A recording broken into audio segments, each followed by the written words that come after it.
Great day to all of you.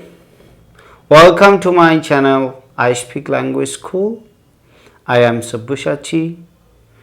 Today I am going to discuss some polite questions with may. M-A-Y, may. These questions are very much important to ask in a polite way, in a requesting manner. The first one is, may I put you on hold for a second? When you are talking to somebody else on phone, suddenly you need to take another call or need to hold the person for some times, you use this kind of sentence to ask the permission whom you are presently talking to. May I put you on hold for a second? The next one is, may I know your good name please? May I know your good name please? When you are trying to make friendship with somebody, you are introducing yourself to somebody or somebody very new to you, you want to know the person's name, you can ask like that, may I know your good name please? The next one, may I have the liberty to ask you a question or two? May I have the liberty to ask you some questions?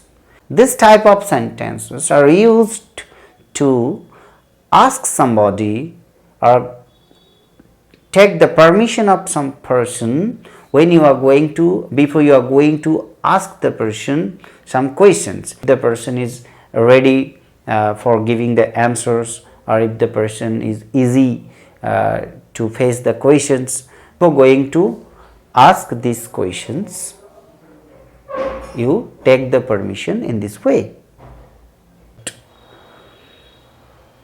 May I ask you for a favor? May I ask you for a favor? When you are going to request somebody for some help, for some kindness, for some favor, you may tell like that, may I ask you for a favor? May I read it as your consent? May I read it as your denial?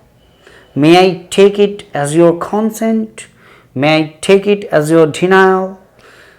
These sentences are used when you are asking somebody for some decisions, consent or denial, if the person agrees with you or not. You are not sure at all, but the person is telling in some roundabout way, in some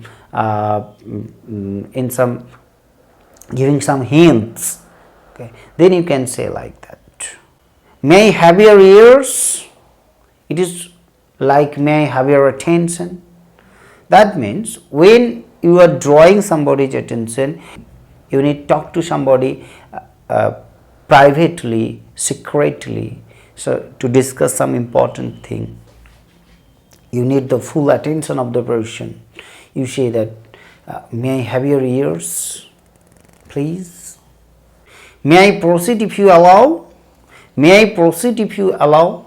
This question is asked or used when you or your team gone somewhere to start a duty, to do some work, to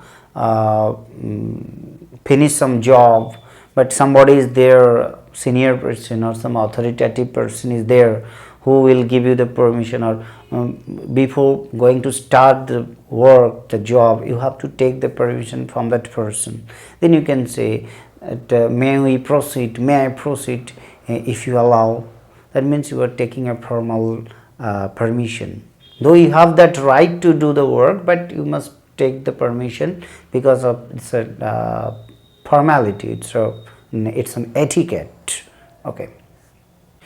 Next, may I say you something if you feel free? May I say you something if you feel free?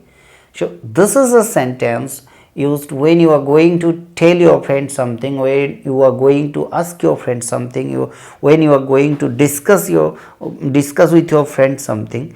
But before that, you must know the mood of your friend, mood of the person you are going to discuss, because you must know first that whether the person is ready mentally fit to hear your questions or hear what you say, to discuss with you the topic. Otherwise it is useless to tell the person the things. In another case also you can ask the same questions when the person, you have a very formal relationship, you don't know much each other, so you can tell the person, if you are free enough, means if you feel free with me, if you are quite amicable, friendly with me, if you don't feel uneasy with me, then I can ask you some questions. You can say like that, may I say you something if you feel free. Okay. May we push off now? That means after spending some time together in a meeting, in some party, in some discussion, you suddenly want to go deeper, it's time enough spent, you are already late or something else. You say, may we push off now, means may we depart now, may we say goodbye to each other now, may we finish our work and go away. This is the meaning and this is the purpose of this sentence to use. Next, may I recite my opinion? May I recite my opinion? That means when you are going to change your opinion, you are going to give a new opinion, when you are going to give some new ideas, you say, suppose you put an opinion before earlier and now you think this opinion should be changed, then you can say, may I recite my opinion. That means you are taking permission, you are going to know the chances whether you have any opportunity to put another opinion in the place of the old opinion. Means now you want to change your opinion. Maybe it comes from a new realization, it comes from a new understanding, comes from a new knowledge about the thing or the person. So this is the fact you want to say.